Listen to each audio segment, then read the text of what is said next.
Hello my friends, how are you doing today? I am your Ramandeep Singh, back again with another video on IELTS GT reading module. इस video में मैं आपके साथ करने वाला हूँ एक छोटा सा पैसेज डिस्कस और आपको एक आइडिया देने की कोशिश करूँगा कि IELTS GT मॉड्यूल में रीडिंग किस डिफ़िकल्टी लेवल की रहती है। अप्रॉक्सीमेटली फर्स्ट 15 क्वेश्चंस काफ़ी इजी रहते हैं, उन्हीं में से मैंने 7 आपके लिए इस वीडियो में चूज़ किए हैं। हेडिंग हमारी बात की रहेगी क्लियर लाइटिंग। बेटर अंडरस्टैंड करने के लिए एक छोटी सी और स्टेटमेंट नीचे दी हुई है। Use energy more efficiently and help save the planet by switching to low energy light bulbs. That means के एनर्जी अपनी यूजेज को कम करो और प्लैनेट को सेव करो।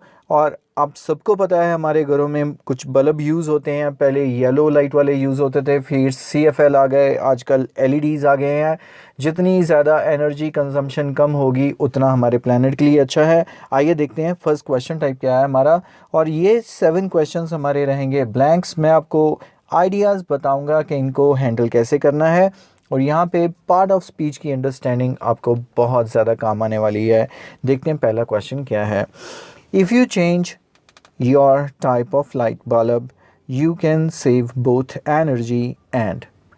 वो कहता है कि अगर आप बल्ब अपना चेंज करने की सोचते हो, फॉर एग्ज़ाम्पल येलो बल्ब की बजाय कोई दूसरा कम एनर्जी यूज़ करने वाला बल्ब यूज़ करते हो, तो आप 2 चीज़ें सेव कर पाओगे, एनर्जी एंड दूसरी क्या सेव होगी। आइए देखते हैं, रीड करना स्टार्ट करते हैं। Many of us still use traditional bulbs around the house, but simply replacing one traditional 100 watt bulb in your home with a low energy equivalent will save you the amount of electricity required to make 1200 cups of tea. It will also reduce your annual electricity bill. So as well as using less energy, you will be paying less money. काफ़ी पढ़ना पड़ गया, वैसे इतना पढ़ना नहीं पड़ता, तो क्योंकि ऊपर से वो सिर्फ ग्राउंड क्रिएट कर रहा था। अगर 100 वॉट का बल्ब एक बदल के अगर आप दूसरा बल्ब लगा देते हो, समझ लो कि 1200 कप चाय के पैसे आपने बचा लिए। तो उसके बाद इसने लिख दिया कि इससे आपका इलेक्ट्रिसिटी बिल होगा कम, लेस एनर्जी भी यूज़ करोगे and you will be paying less money. So as well as यहाँ पर एंड है, तो वहाँ पर एनर्जी है, यहाँ पर भी एनर्जी है। एंड के बाद क्या आएगा आप सबको पता है, आंसर इज़ लेस मनी या मनी। यस, बोथ सेव हो चुकी है, तो लेस लगाने का कोई मतलब नहीं है। आपका आंसर रहेगा only money. Make sure blanks में ऐसा कोई भी वर्ड नहीं लिखोगे आप जो ग्रामेटिकली उस लाइन को ख़राब कर दे, नहीं तो आपका सही आंसर भी हो जाएगा गलत। क्वेश्चन नंबर 2 पे चलते हैं। Conventional bulbs convert most of the energy they use into. Conventional बहुत इंपॉर्टेंट आज का वर्ड है। कन्वेंशनल का मतलब होता है जो ट्रेडिशनली हम काम करते हैं, और यहाँ पे हमारे कन्वेंशनल बल्ब्स हो गए वही पीले वाले बल्ब्स, पुराने वाले बल्ब्स। वो कहता कि ज़्यादातर वो अपनी एनर्जी को किस चीज़ में कन्वर्ट कर देते हैं, और ये पूछते हैं पैराग्राफ से। This is because traditional bulbs only use 10% of the electricity energy to produce light while the remaining 90% is wasted as heat. तो हमें तो इसी से ही मतलब था। वो कहता है कि मोस्ट एनर्जी का इस्तेमाल किसके लिए करते हैं, तो उसने एक कंपैरिजन बताया। 10% से वो लाइट प्रोड्यूस करते हैं बल्ब्स, और 90% से वो प्रोड्यूस कर देते हैं heat, and the answer is heat. Fantastic. Move करते हैं क्वेश्चन नंबर 3 पे। तो You do not need to replace CFLs very often because they are very. जल्दी इनको बदलने की ज़रूरत नहीं है, वो हमें भी पता है, हमारा एक्सपीरियंस है। येलो बल्ब 2 दिन बाद, 10 दिन बाद, महीने बाद ख़राब हो जाते थे। CFLs काफ़ी देर तक नहीं ख़राब होते। कॉमन सेंस से भी आंसर आपको पता चल गया होगा क्या है, लेकिन ढूंढना हमें पैराग्राफ में है। तो यहाँ पर देखते हैं कि इसने क्या बात की है। अगले पैराग्राफ में अगर हम देखें तो यहाँ पर उसने कहा है कि एक्सपेंसिव टू बाय, ख़रीदना आपको महंगा लग सकता है। फॉर एग्जांपल इसकी 6 पाउंड के आसपास इसकी आती है कॉस्ट, जो कि कंपैरिजन में अगर देखा जाए तो 40 पेंस रहती है ट्रेडिशनल बल्ब्स की।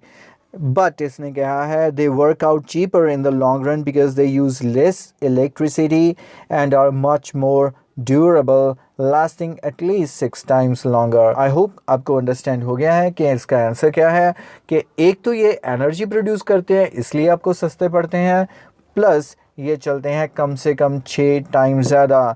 तो हमें वर्ड ऐसा चाहिए बिकॉज दे आर वेरी, ये क्या होते हैं, तो हमें कुछ चाहिए एक एडजेक्टिव। तो यहाँ पे एडजेक्टिव आया हमारा durable, because they are very durable. Moving on to question number 4. When they are first switched on, CFLs may have a dash. जब पहली बार इनको ऑन करोगे तो हो सकता है, may मतलब हो सकता है, डैश क्या हो, have a dash next paragraph में मिलना चाहिए। However, they do have some drawbacks. तो कुछ इनकी नेगेटिव बातें भी हैं। For example, they can have a slow startup, taking some time to reach their full brightness. तो I guess you have the answer with you now कि इन bulbs का क्या होता है, हैव ए स्लो स्टार्टअप। तो ये बात भी रहती है आल्स में कि ब्लैंक से एक पहले वर्ड जो दिया हुआ है वो भी काफ़ी हद तक इंडिकेट कर देता है कि आंसर क्या होगा। तो जिन बच्चों को ज़्यादा समझ नहीं भी आया कि स्लो स्टार्टअप के पॉइंट ऑफ व्यू से क्या वो कहना चाहता है, हैव ए रिफ्लेक्ट कर रहा है कि उसके बाद लिखा गई बात ही आंसर है। तो यहाँ पे आंसर रहेगा हमारा स्लो स्टार्टअप। तो क्वेश्चन है constantly using the light switch में डैश ऑफ अ CFL। लगातार अगर आप इस बल्ब के स्विच को यूज़ करते रहते हो तो CFL डैश हो सकता है। क्या हो सकता है, तो हमें कुछ ढूंढना है वर्ब, क्योंकि मे के बाद जाती है वर्ब। तो इधर अगर हम ढूंढेंगे तो फुल स्टॉप पुराना जो हमारा था उसके बाद एक नई लाइन शुरू हो रही है, वो कह रही है this also avoids frequent switching on end of. हमारे स्विच की बात आ गई, विच में ऑल्सो मे की बात आ गई, shorten the life of the bulb. तो you know the answer is may shorten life या shorten the life of a CFL। 6 question है हमारे पास, लो टेम्परेचर में reduce the dash of CFLs। कम टेम्परेचर जो होते हैं उससे भी कुछ रिड्यूस होता है, आइए देखते हैं क्या है। CFLs are also noticeably dimmer when used in colder condition, such as in a garage or outside, as this can reduce the bulb's efficiency, so this is not recommended. Full stop जहाँ तक है वहाँ तक read कर लेना चाहिए। तो हमारा क्वेश्चन ये था कि उससे कोई चीज़ रिड्यूस हो जाती है, तो इधर भी वो कहता है कि कोल्ड कंडीशन में, ख़ास तौर पर गराज वगैरह में या आउटसाइड, इनको मत यूज़ करो, नॉट रिकमेंडेड, क्योंकि इससे रिड्यूस होती है bulbs efficiency. Reduce the bulb efficiency appropriate जा रहे हैं। तो कितने क्वेश्चंस आपके साथ ऐसे जा रहे हैं जिनको ज़्यादा समझने की ज़रूरत नहीं है, सिर्फ ब्लैंक से एक पहला वर्ड आपको हेल्प कर रहा है आंसर ढूंढने में। फाइनली CFLs में weight more than other bulbs. दूसरे बल्ब से इनका वेट ज़्यादा होता है, so you must only use them with appropriate. इनको किसी ख़ास चीज़ के साथ ही इस्तेमाल करो। बल्ब है तो इसका हम इस्तेमाल किसके साथ करते हैं, ये थोड़ा सा वैसे भी लॉजिक में क्लियर रहना चाहिए आपके। तो इसका आंसर हम बची हुई लाइंस में ढूंढने की कोशिश करते हैं। Finally CFLs are also likely to be up to 3 times heavier than traditional bulbs। तो यहाँ पर बात सिर्फ उनके हैवी होने की बात हुई है। ट्रेडिशनल बल्ब से ये हैवी रहते हैं, which may make them unsuitable for some light fittings। unsuitable का मतलब रहता है inappropriate। तो appropriate एक नया वर्ड है अगर आपके लिए, तो प्लीज़ नोटिस कर लीजिए, आइल्स में बहुत बार सुनने को मिलेगा।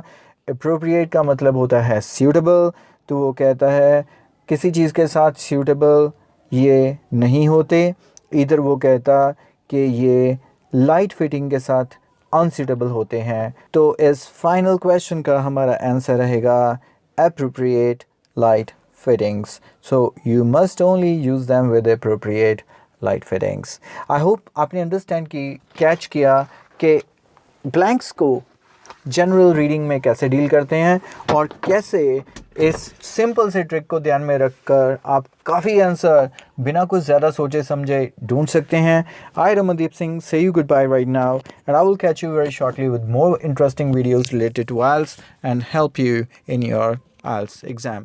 Till then I say you good bye.